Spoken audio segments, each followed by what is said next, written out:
اس وقت پاکستان کے حالات کچھ یوں چل رہے ہیں کہ لاہور کے ایک کالج کے حوالے سے یہ باتیں گردش کر رہی ہیں کہ وہاں پر ایک بچی کی عزت کو تار تار کیا گیا، اور پھر اس بنیاد کے اوپر اس وقت لاہور جو ہے اس کے حالات بہت خراب ہیں۔ پورے پاکستان کے اوورال تعلیمی ادارے جو ہیں ان کا نقصان اس وقت کیا جا رہا ہے۔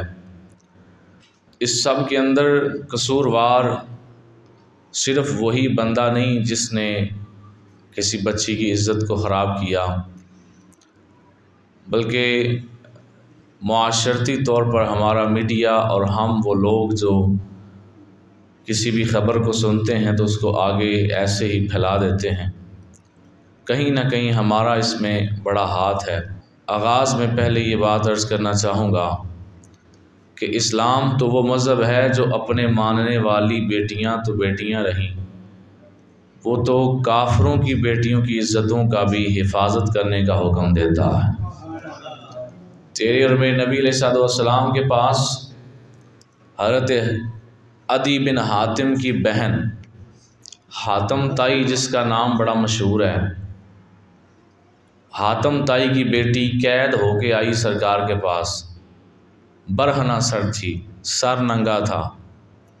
حضور علیہ السلام نے اپنی وہ چادر جس کا اللہ قرآن میں ذکر کرتا ہے، یا ایھا المزمل کہتا ہے، یا ایھا المدثر کہتا ہے، اور حضور علیہ السلام کی استعمال شدہ چادروں کی قیمت پوچھنی ہے تو صحابہ سے پوچھیں۔ حضور کا وصال ہو گیا، ایک چادر حضرت امیر معاویہ رضی اللہ تعالی عنہ نے 18,000 درہم میں خریدی۔ اس کی موجودہ جو قیمت تھی وہ بڑی ہوتی تو 10 درہم یا 20 درہم ہوتی، انہوں نے 18-20 ہزار درہم لگا کے وہ چادر خریدی۔ کسی نے کہا دیکھنے میں تو عام سی چادر ہے، کوئی فرق نہیں، اتنے پیسے تم نے اس پہ لگا دیے ہیں۔ حضرت امیر معاویہ صحابی رسول تھے، عاشق رسول تھے، فرماتے ہیں تجھے کپڑا نظر آ رہا ہے، اس کی نسبت نظر نہیں آ رہا ہے۔ یہ چادر حضور نے استعمال فرمائی ہے۔ اللہ حضور کی استعمال شدہ چادر کا قرآن میں ذکر کرتا ہے، اے چادر اوڑھنے والے، اے چادر لپیٹنے والے۔ اللہ قرآن میں چادر کا باقاعدہ ذکر کرتا ہے، جس چادر کو حضور استعمال فرما لیں۔ حضور علیہ السلام کی وہ چادر جسے آج آپ کملی کہتے ہیں، نعتیں پڑھتے ہیں، کالی کملی والے کرم کرنا، اتنی شان ہے حضور کی چادروں کی۔ میرے حضور علیہ السلام نے جب دیکھا کہ وہ کافرہ عورت ہے وہ کافرہ، ابھی مسلمان نہیں ہوئی لیکن سر ننگا ہے، میرے حضور علیہ السلام نے اپنی مبارک چادر اس عورت کے سر پہ ڈال دی۔ یہ قیامت تک کے امتیوں کو بتایا تھا کہ دیکھو میں کسی عورت کا اس کی عزت کے اوپر حرف نہیں آنے دے سکتا۔ کسی نے کہہ دیا حضور یہ کافرہ عورت ہے اور یہ آپ نے اپنی چادر اس کے سر پہ ڈال دی ہے، میرے حضور رو پڑے، فرمایا کافرہ ہے لیکن کسی کی بیٹی تو ہے نا، کسی کی بیٹی تو ہے۔ تو میں عرض یہ کرنا چاہتا ہوں کہ جو بھی کسی بیٹی کی عزت کے اوپر ہاتھ ڈالے گا، میں اس کی بالکل بھی کوئی حمایت نہیں کر رہا، میں کہتا ہوں اسے قرآن کی روشنی میں، حدیث کی روشنی میں، شریعت کی روشنی میں اسے سزا ملنی چاہیے۔ بیٹی تو ایک بیٹی کی عزت تو معاملہ ہی ایک اتنا نازک ہوتا ہے، بیٹی کی تفریق کیے بغیر تیرے اور میرے نبی خانہ کعبہ کے پاس کھڑے ہوئے اور حضور کے الفاظ سنیے گا ذرا۔ میرے آقا علیہ السلام فرمانے لگے، ما اطیبک و اطیب ریحک، ما اعظمک و اعظم حرمتک، والذی نفس محمد بیدہ لحرمت المؤمن اعظم عند اللہ حرمتا منک مالہ ودمہ وان نظن بہ الا خیرا۔ حضور کعبے کے پاس کھڑے ہوئے، گھر میں رہ کے بھی یہ بات کر دیتے تو بات بہت بڑی تھی، اس لیے کہ میرے محبوب تو وہ ہیں، قرآن کہتا ہے میرا محبوب وہ ہے جو اپنی مرضی سے بولتا نہیں ہے، ان ہوا الا وحی یوحا، یہ وہی بولتا ہے جو میں اس کے دل میں بات ڈالا کرتا ہوں، جو اللہ وہی فرماتا ہے۔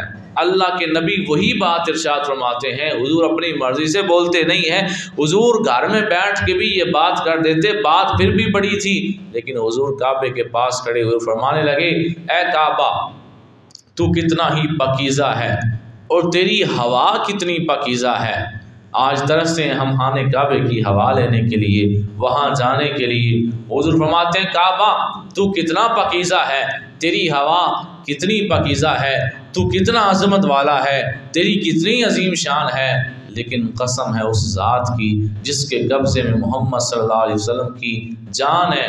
حضور فرمانے لگے اللہ کے ہاں ایک مومن کی شان تجھ سے بڑھ کے ہے، اس کا مال، اس کی جان، اس کا خون تجھ سے بڑھ کے ہے۔ یعنی کعبے کی عظمت بڑی ہے، لیکن ایک مسلمان کے خون کی حرمت اس کعبے سے بھی زیادہ۔ خود حضور صلی اللہ علیہ وسلم نے ابن ماجہ کے اندر یہ حدیث پاک ارشاد فرمائی، میرے آقا فرمانے لگے کہ ایک مسلمان کے خون کی حرمت تجھ سے زیادہ ہے۔ کعبے کے پاس کھڑے ہو کے میرے حضور نے فرما دیا، اور پھر میرے آقا علیہ السلام نے ارشاد فرمایا تھا من آذا مسلمن فقد آذانی ومن آذانی فقد آذ اللہ۔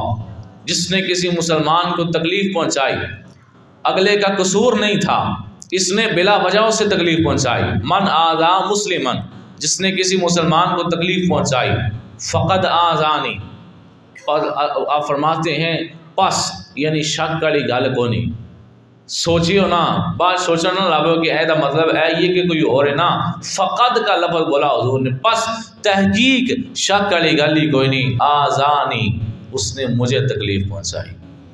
وہ کیسا امتی ہے جو اپنے نبی کو تکلیف پہنچاتا ہے؟ اور پھر بات یہاں تک نہیں رکی، میرے حضور فرمان لگے ومن آزانی فقد آز اللہ، جس نے مجھے تکلیف پہنچائی اس نے اللہ کو تکلیف پہنچائی۔ یہ ایک مسلمان کی حرمت ہے۔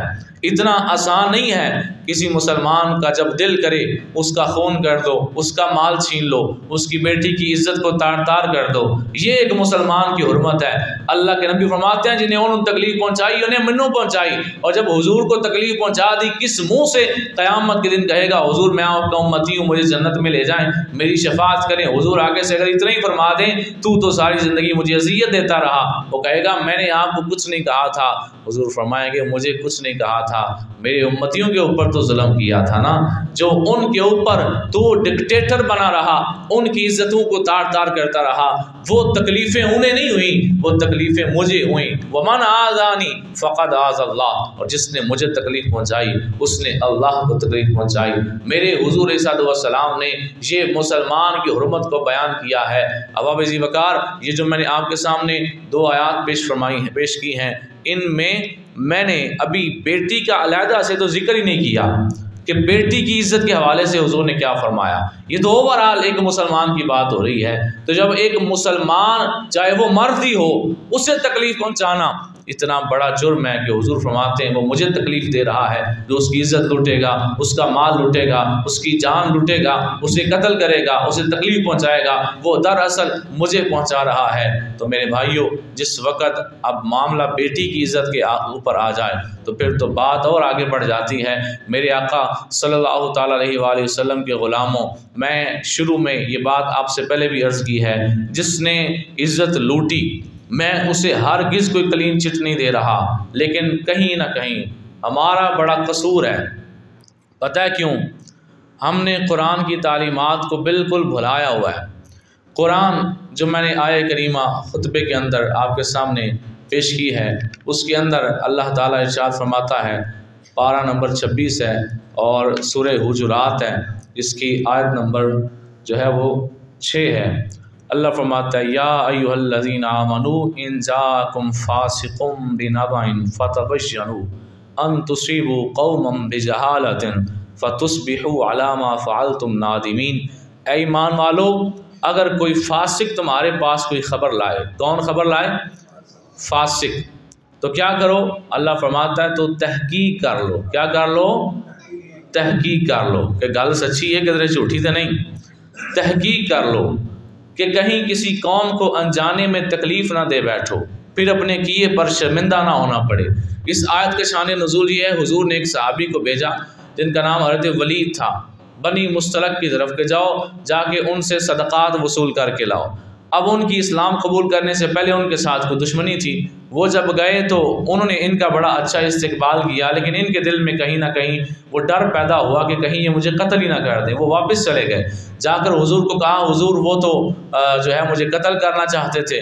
اب دیکھیں نا، ایک بندے کے استقبال کے لیے سارے لوگ شہر سے باہر آ جائیں اور اس کی کوئی دشمنی چل رہی ہو ان کے ساتھ پرانے وقتوں میں، اس سے تو ڈر لگے گا کہ کہیں مجھے قتل ہی نہ کر دیں۔ تو جب لوگ استقبال کے لیے باہر آ گئے تو انہیں لگا کہ شاید مجھے قتل کرنا چاہتے ہیں، وہ واپس چلے گئے، جا کے حضور علیہ السلام کو جا کے یہ ساری بات بتائی۔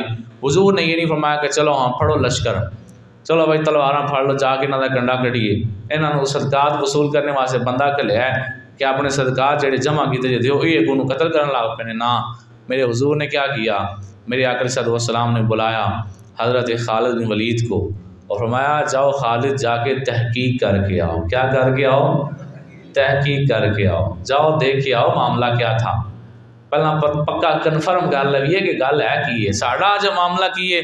چھوٹا جہا بچہ وہ آ کے کہہ دے اور چاچا چاچی انج پہ آخر سن یا گوانڈی انج پہ آخر سی، لو جی دے مار دے 4.5 اتنے ہی سوٹے چل جاتے ہیں، ڈانگاں چل جاتی ہیں۔ شریعت نے چھوٹے بچے کی گواہی کو قبول کیا ہی نہیں۔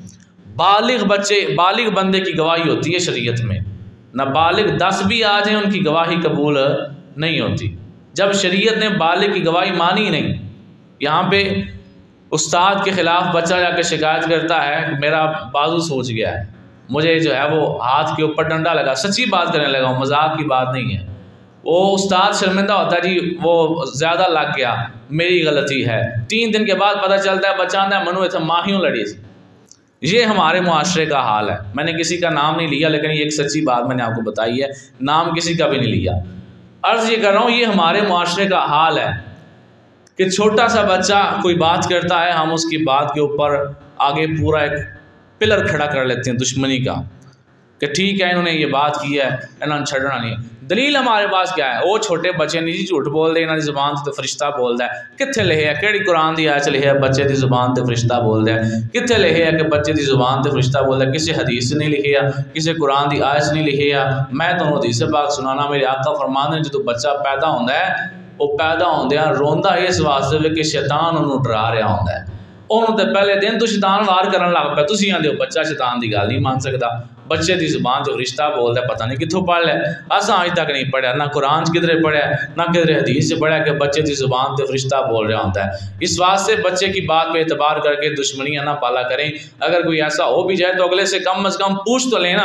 اب دیکھیں ذرا بات کو سمجھے، بات پہ واپس آنے لگا ہوں۔ صحابی کہتا ہے حضور آپ نے بھیجا ہے مجھے وہاں ان سے پیسے لینے کے لیے، صدقات وصول کرنے کے لیے، وہ سارے مجھے قتل کرنا چاہتے تھے، میرے جانے پر شہر سے باہر آ گئے، مجھے قتل کرنا چاہتے تھے۔ اب حضور علیہ السلام نے یہ نہیں دیکھا کہ یہ تو بڑا بندہ ہے، معتبر ہے، بالغ بندہ ہے، چلو بچہ ہوتا تو میں نہ اس کی بات مانتا، بالغ بندہ ہے۔ حضور نے پھر بھی لشکر تیار بولیں نہیں کیا، آپ نے تلواریں ہاتھ میں نہیں پکڑی، بھیجا حضرت خالد بن ولید کو جاؤ تم جا کے تحقیق کر کے آؤ۔ جب وہ گئے تو انہوں نے کیا کہا؟ انہوں نے آگے کہا حضور وہ اذانیں کہتے ہیں، وہ نماز پڑھتے ہیں، میں گیا ہوں، انہوں نے ہمیں صدقات بھی دے دیے ہیں، اس لیے معاملہ یہ نہیں تھا کہ وہ اسے قتل کرنا چاہتے تھے، معاملہ تو یہ تھا کہ وہ اس کے استقبال کے لیے باہر آ گئے تھے، انہیں لگا کہ شاید مجھے قتل کرنا چاہتے ہیں، پرانا بدلہ جو ان کا اسلام قبول کرنے سے پہلے کا کوئی معاملہ تھا وہ مجھ سے لینا چاہتے ہیں۔ اللہ نے قرآن کی آیت نازل کر دی، اللہ فرماتا ہے جب تمہارے پاس کوئی خبر لے کر آئے پہلے تحقیق کر لیا کرو۔ کیا کیا کرو؟ تحقیق کر لیا کرو۔ اب یہاں پر یہ جو فاسق کا لفظ ہے نا، فاسق کا لفظ یہ صحابی کے بارے میں بولنا جائز نہیں ہے، اس کا قیامت تک کے لیے یہ آیت مطلق العام ہے، قیامت تک کے لیے کہ جب کوئی خبر لے کر آئے پہلے اس کی تحقیق کیا کرو، قیامت تک کے لیے ہے۔ اور فاسق کا لفظ اس لیے بولا گیا کہ پہلے دیکھ لیں کہ وہ بندہ اس قابل ہے بھی کہ نہیں، اس کی گواہی قابل قبول ہے کہ نہیں، وہ کچا بندہ تو نہیں ہے، اس کا فہم ادراک اس بات کو سمجھتا ہے کہ اس کی گواہی دے دی جائے۔ اس بات کو مد نظر رکھتے ہوئے ہمارے معاشرے میں اکثر ایسے بندے کی بات کو بیس بنا کے لڑائیاں شروع ہو جاتی ہیں، جب بعد میں اس بندے سے پوچھا جاتا ہے تو وہ آگے سے کہتا ہے نہیں میں تجھے مذاق سے گل کی سی، انہاں کوئی تجھے سر پاڑ چھڑے نے، میں تجھے مذاق سے گل کی سی۔ اس واسطے قرآن کا حکم ہے کہ جب کوئی خبر لے کر آئے تو پہلے کیا کیا کرو؟ تحقیق کیا کرو۔ حدیث پاک سنیں، یہ مسند احمد کی حدیث پاک ہے، میرے آقا صلی اللہ علیہ وسلم نے ارشاد فرمایا تھا لیس الخبر کالمعاینۃ۔ میرے آقا صلی اللہ تعالیٰ علیہ وآلہ وسلم ارشاد فرماتے ہیں سنی ہوئی بات آنکھوں دیکھی کی طرح نہیں ہو سکتی۔ جس طرح اکھاں ویکھی گل سچ ہوندی ہے، این سنی ہوئی گل سچ نہیں ہو سکتی۔ تو کی خیال ہے سرکار صلی اللہ علیہ وسلم دی حکمت یقین ہے نا سب نو، کائنات کے سب سے دانا اور حکیم لوگوں سے زیادہ حکمت تیری اور میرے نبی کے پاس تھی۔ وہ حضور کیا فرماتے ہیں کہ کنا سنی گل ایڈی پکی نہیں ہوندی جیڈی اکھاں ویکھی گل پکی ہوندی۔ اور اگلی حدیث پاک سنیں، مسلم اور ابو داؤد کی حدیث پاک ہے، میرے آقا علیہ السلام ارشاد فرماتے ہیں کفا بالمرء کاذبا ان یحدث بکل ما سمع۔ حضور فرماتے ہیں بندے کے جھوٹا ہونے کے لیے یہی کافی ہے کہ وہ ہر سنی ہوئی بات آگے کرتا رہے، وہ یہ نہ دیکھے کہ یہ بات پکی ہے کہ نہیں، اس کی تحقیق نہ کرے کہ یہ بات آئی کہاں سے تھی، اس بات کا پیچھے جڑ کیا ہے، یہ بات شروع کہاں سے ہوئی۔ میرے بھائیوں، میں عرض یہ کرنا چاہتا ہوں معاملہ جو بھی ہوا، میں نے پہلے کہا میں اسے غلط کہتا ہوں، جس نے کیا اس کو سزا کا حقدار سمجھتا ہوں، لیکن ہمارے پاکستان کا میڈیا دنیا کا سب سے بڑا جھوٹا میڈیا ہے۔ آپ کہیں گے کیوں؟ کیونکہ دنیا کے باقی ملک، انگریز، ساؤتھ افریقہ، دوسرے ممالک، وہ خبریں جھوٹی چلائیں سچی چلائیں ان کی مرضی ہے۔ ہم نے ابھی قرآن کی آیت میں کیا پڑھا ہے کہ جب کوئی خبر لے کے آئے تو کیا کیا کرو؟ تحقیق کیا کرو۔ اور تحقیق ہونے کے بعد جو خبر ہوتی ہے اسے کہتے ہیں مصدقہ خبر، تصدیق شدہ خبر۔ اور آپ 2 گھنٹے ٹی وی پہ بیٹھ کے خبریں سنیں، ان میں 5 خبریں آپ کو وہ ملیں گی جو پکی ہوں گی، باقی اتنی بڑی پٹی لگا کے نا، اتنی بڑی پٹی ساتھ آگے پتہ کیا لکھا ہوتا ہے؟ غیر مصدقہ خبر۔ تو جدوں ہے غیر مصدقہ تسی مامے لگتے چلان دے، تہاڈا قرآن آخدا جنی دیر تک یہ وہی تحقیق نہیں ہوئی انہوں چلاؤ نہ۔ ہمارے پاکستان کے اندر مجھے بڑی اچھی طرح یاد ہے، میں ابھی پڑھتا تھا مدرسے کے اندر، مجھے ابھی تک اس بندے کی شکل یاد ہے۔ لاہور کے اندر ایک پارک کے اندر ایک بم دھماکہ ہوا اور ایک بندہ داڑھی اس نے رکھی ہوئی تھی اس کے اوپر، وہ بھی دھماکے میں ہلاک ہو گیا۔ الزام لگا ٹی وی کے اوپر، 3 دن خبریں چلتی رہیں کہ یہ بندہ جو ہے یہ بم لے کے آیا ہوا تھا، یہ دھماکہ اس نے کیا تھا۔ 3 دن کے بعد اس کا ایک ساتھی وہ بم دھماکے کے اندر موجود تھا، وہ زخمی تھا۔ 3 دن کے بعد اسے ہوش آیا، اس نے خبریں سنی، اس نے میڈیا کو بتایا کہ میرا یہ دوست حافظ قرآن تھا، داڑھی رکھی ہوئی تھی اس نے، اس کا حملہ آور ہونے سے دور دور تک کوئی تعلق نہیں۔ 3 دن تک یہ جھوٹ جو میڈیا پہ چلتا رہا، جو اس کی خبر چلا کے اس کی عزت کو اچھالا جاتا رہا، یہ کارنامے ہمارے پاکستانی میڈیا کے۔ اور پھر صرف قصور ان کا نہیں ہے، ہم جتنے موبائل استعمال کرتے ہیں، جتنے سوشل میڈیا استعمال کرتے ہیں، ہم اگر آپ یہاں فجر کے وقت یا جمعے کے وقت کوئی حدیث پاک سن کے جائیں گے، مولوی صاحب نے کتاب سامنے رکھی ہوگی، کتاب کا حوالہ ساتھ بولیں گے، حدیث ہو سکتا ہے ایک لائن کی ہو۔ ابھی میں نے ایک چھوٹی سی حدیث پاک پیش کی ہے کہ آدمی کے جھوٹا ہونے کے لیے یہی کافی ہے کہ وہ سنی سنائی بات آگے کر دے۔ کسی بندے نے زحمت نہیں کرنی کہ جا کے اپنے موبائل کے اوپر اس حدیث کو لکھے اور اس کو آگے لوگوں تک شیئر کرے۔ یہ تصدیق شدہ وہ سن کے آیا ہے، اس کو نہیں کرے گا، لیکن کیا کرے گا؟ نیٹ کے اوپر جو پلندہ جو کسی نے بنایا ہوا ہے، جھوٹی خبریں بنائی ہوئی ہیں، وہ آگے پھیلائی جا رہی ہیں، اس کا حصہ یہ بھی بن جائے گا۔ اور جتنے یہ لوگ موبائل استعمال کرتے ہیں، جو بزرگ ہیں ان کو چھوڑ کے جوانوں کے لیے بات کر رہا ہوں، یہ جو آپ سٹیٹس وغیرہ لگاتے ہیں، جو شیئر کرتے ہیں نا، اگر وہ جھوٹی بات ہو تو جتنے لوگ آپ کا سٹیٹس دیکھتے ہیں نا، اتنی دفعہ آپ کے نامہ اعمال میں جھوٹ بولنے کا گناہ لکھا جاتا ہے۔ ایک جھوٹا آپ نے لکھ دیا اپنے سٹیٹس کے اوپر، 100 بندے نے دیکھا، آپ کے فرشتے نے 100 مرتبہ جھوٹ بولنے کا گناہ آپ کے نامہ اعمال میں لکھ دیا ہے۔ اس لیے کہ قرآن کہتا ہے کہ جب تک خبر کچی ہو، تحقیق شدہ نہ ہو، اسے آگے شیئر نہ کرو۔ ہمارے پاکستان کے اندر ایک واقعہ میں نے آپ کو سنایا ہے ابھی کہ بم دھماکے کا الزام لگا اس بندے کے اوپر، ایک تو وہ دنیا سے چلا گیا، دوجا پتہ نہیں ہوتا کسے جا کے گھر دے کسے جا کے افسوس بھی کیتا ہونا کہ نہ کہ تہاڈے پتر نے دھماکہ کیتا ہے، لوکاں تے پیڑا آکھیا ہونا ہے۔ 3 دن تو بعد وہ دوست ہوش وچ آیا، انہیں آخیا وہ آئندہ بندہ نہیں جی، میں وہ نال سا، اسی کٹھے گئے سا، ساڈا بم دھماکہ کرنے نال دور دور تک کوئی تعلق نہیں۔ وہ جو 3 دن تک اس کی عزت اچھالی جاتی رہی، کیا خیال ہے جن لوگوں نے اچھالی تھی انہیں گناہ ملا تھا کہ نہیں ملا تھا؟ ملا تھا۔ پتہ ہے کیوں؟ کیونکہ قرآن کا حکم ہے جب تک تحقیق نہ ہو جائے، جب تک خبر پکی نہ ہو جائے، تب تک اس خبر کو آگے شیئر نہیں کرنا۔ ہمارا میڈیا بڑا جھوٹا ہے، بڑی سی خبر لگا کے ساتھ لکھ دیتا ہے غیر مصدقہ خبر، ابھی اس خبر کی تحقیق نہیں ہوئی۔ تو جب نہیں ہوئی تو آپ چلا کیوں رہے ہیں؟ آپ پہلے تحقیق کریں، 1 دن زیادہ لے لیں، کیا ہو جائے گا؟ 1 دن کے بعد یہ خبر چلا دیں، کوئی قیامت تو نہیں آ جائے گی۔ جب تک بات کا کنفرم نہ ہو، ابھی تک یہ جو معاملہ چل رہا ہے، اتنے جو ہے وہ تعلیمی اداروں کا نقصان ہوا، اتنے پاکستان کی املاک کو نقصان پہنچایا گیا، ابھی تک وہ بچی کا نام کیا ہے، اس کے باپ کا نام کیا ہے، اس کا گھر کہاں ہے، کسی کو کچھ نہیں پتا۔ لاہور کے پولیس کے بڑے سے افسر کا بیان ہے، وہ بھی کہتا ہے ابھی تک کچھ نہیں پتا۔ یہ معاملہ ہے، اتنا نقصان ہو گیا ہے، کالجز بند کرنے پڑ گئے ہیں۔ یہ ایک علیحدہ موضوع ہے کہ کالجز کے اندر اسلامی نظام ہے کہ نہیں۔ میں الحمدللہ ممبر پہ بیٹھا ہوں، میں جا کے قرآن پڑھا کے آتا ہوں، مجھے اپنا پتہ ہے کہ میں قرآن پڑھاتا ہوں۔ باقی وہاں پہ جو نصاب چلتا ہے وہ اسلامی ہے کہ نہیں ہے، اس پہ پھر کبھی بات کریں گے۔ لیکن بات اس وقت یہ کر رہا ہوں کہ جو اتنا نقصان ہمارے نوجوان اپنا کر رہے ہیں، یہ ٹھیکیدار بنے ہوئے ہیں جی، ہم نے اپنی بہن کی عزت خراب ہوئی ہے، ہم نے جا کے جو ہے وہ بدلہ لے کے آنا ہے۔ بدلہ کدے کو لینا ہے، کدے کو بدلہ لینا ہے؟ اپنے شہر تے جا کے کالج پان سڑنا ہے، اپنے شہر تے جا کے ادارہ پان سڑنا ہے، اپنے شہر دے وہ پولیس والے جہے بیچارے گھروں ڈیوٹی کرن گئے نے، انہاں بیچاروں کا کوئی قصور نہیں، جا کے انہاں دے سر پاڑ کے آ جان گے۔ وہ جنہیں کیتے ہیں انہوں پتہ ہی کوئی نہیں، انہوں کوئی سزا نہیں لب رہی۔ اور آپ جتنے خبریں دیکھتے ہیں، آپ کو پتہ ہے کراچی کے اندر وہ ایک مہینہ پہلے ایک عورت نے شراب پی ہوئی تھی اور اس نے بندہ نیچے گاڑی کے دے کے مار دیا، انہاں بڑا رولا پایا ہے، وہ یہ کون سزا انہوں اگلی بار ٹر گئی۔ یہ پاکستان ہے بھائی جی، ایتھے چل رہا ہے۔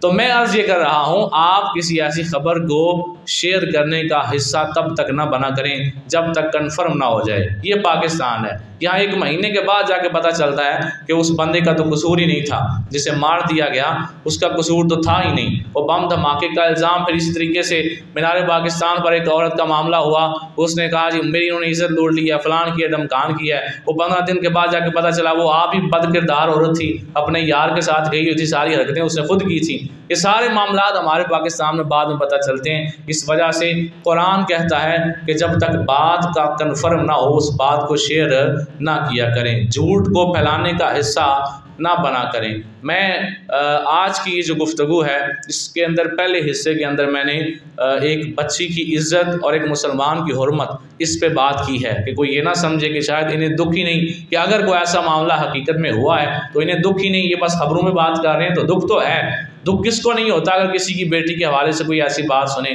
دکھ تو ہر ایک کو ہوتا ہے۔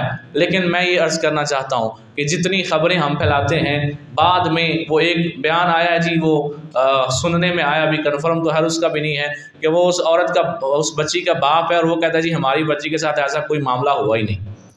اچھا، پھر یہ جو کر رہے ہیں دنگے فساد کر رہے ہیں، ان سے پوچھیں بھائی جب اس کا باپ کہتا ہے کہ ایسا کوئی معاملہ ہوا ہی نہیں تو آپ کو کیا مسئلہ ہے؟ تو پھر کہتے ہیں جی وہ دبے دے پیسے لے ہونے نے نا، پر اساں جو نہیں ہونے دینا، تسی مامے لگتے جو انہیں پیسے لے لینے، تو انہوں کی تکلیف ہے بیچے۔ اور یہ جتنے جوان ہیں یہاں پہ، اگر ایک بھی جوان بیٹھا ہوا ہے، ان سے میں یہ عرض کروں گا کہ جا کے فساد میں حصہ لینے سے پہلے یہ اس طرح کے جو معاملات کرتے ہیں، پولیس والوں کا سر پھاڑتے ہیں، یہ دیگر جو اپنے ملک کا نقصان کر رہے ہیں، یہ کام کرنے سے پہلے اپنے گریبان میں جھانکیں۔ پچھلے صرف ایک ہفتے کا ریکارڈ دیکھ لیں، ساری زندگی کی میں بات نہیں کرتا۔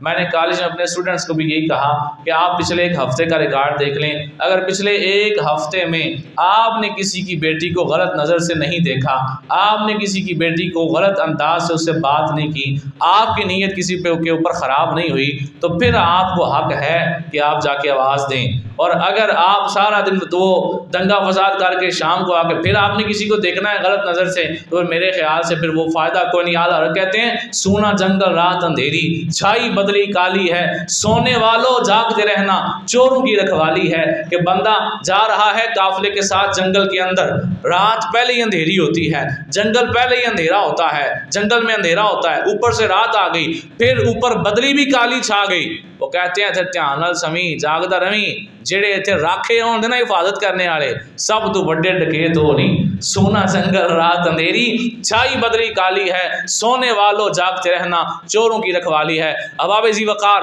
یہ دھرنے، یہ احتجاج، یہ توڑ پھوڑ، یہ اکثر ہوتی رہتی ہے۔ پہلے بھی سیاسی جماعتیں کرتی ہیں، کبھی پی ٹی آئی کرتی ہے، کبھی نون لیگ کرتی ہے، کبھی کوئی کرتی ہے، کبھی کوئی۔ میں نے کبھی اس موضوع پہ جمع نہیں پڑھایا، آج میں نے اس موضوع کے اوپر گفتگو پتہ کیوں کی ہے؟ کیونکہ اس دفعہ اس میں جو حصہ لے رہے ہیں وہ ہمارے 14-15 سال کے طلباء ہیں، یہ ابھی کسی سیاسی جماعت کا حصہ نہیں، ان کی تربیت کرنا ضروری تھا۔ کہ قرآن تمہیں کہتا ہے جب تک خبر کنفرم نہ ہو جائے اس کے اوپر تم نے یقین نہیں کرنا۔ نبی علیہ السلام فرماتے ہیں کہ بندے کے جھوٹا ہونے کے لیے یہی کافی ہے کہ وہ بغیر کسی تصدیق کے بات کو آگے پھیلا دے۔ اگر کسی نے ابھی بھی جا کے دنگا فساد میں حصہ لینا ہے تو پھر وہ پہلے اس بچی کا نام پتہ کرے جس کے ساتھ یہ معاملہ ہوا، اس کے باپ کا نام پتہ کرے، کنفرم کرے کہ وہ کہاں رہتے تھے، ابھی تک پتہ ہی کوئی نہیں، دیہڑے جنہیں کو 10-11 ہو گئے، ادھر کہیں نہیں پتا کہ معاملہ ہے کہ نہ تھا۔ تو یہ بھی ہو سکتا ہے کہ پاکستان کے اندر سیاسی جماعتوں کو جو ہے وہ مد نظر رکھتے ہوئے بعض اوقات اپنے دشمن کو بدنام کرنے کے لیے لوگ سارا کچھ کرتے ہیں۔ اس لحاظ سے کوشش کیا کریں جب تک بات پکی نہ ہو، خبر پکی نہ ہو، تب تک اس کو آگے پھیلانا جائز نہیں ہے۔ میں پھر عرض کر دوں، میں نے پہلے 15 منٹ اسی پہ بیان کیا کہ اگر کسی کی بیٹی کی عزت جو ہے وہ خراب ہوئی تو پہلے 15 منٹ میں نے اسی پہ بیان کیا ہے کہ وہ غلط ہے، جس نے کیا اس کو سزا ملنی چاہیے۔ میں نوجوانوں آپ سے عرض کرنے لگا ہوں، آپ کی سب سے بڑی کامیابی یہ ہوگی کہ آپ اللہ سے یہ وعدہ کر لیں کہ یا اللہ میں تجھ سے وعدہ کرتا ہوں میں کم از کم اگلی زندگی میں ایسا کچھ نہیں کروں گا۔ اگر کسی نے کیا ہے، میں کسی کی بیٹی کی عزت کو خراب نہیں کروں گا کہ میرے نبی علیہ السلام نے کافرہ عورت کے سر پہ اپنی رحمت والی چادر ڈال دی تھی، اور حضور نے فرمایا تھا کہ بیٹی تو ہے۔ اس وجہ سے کر کے آج خاص طور پر نوجوانوں کی تربیت کے لیے میں نے چند باتیں عرض کی ہیں۔ اللہ تعالی ہمیں ہمیشہ اپنی مسلمان ماؤں بہنوں کی عزت کا خیال کرنے کی توفیق عطا فرمائے۔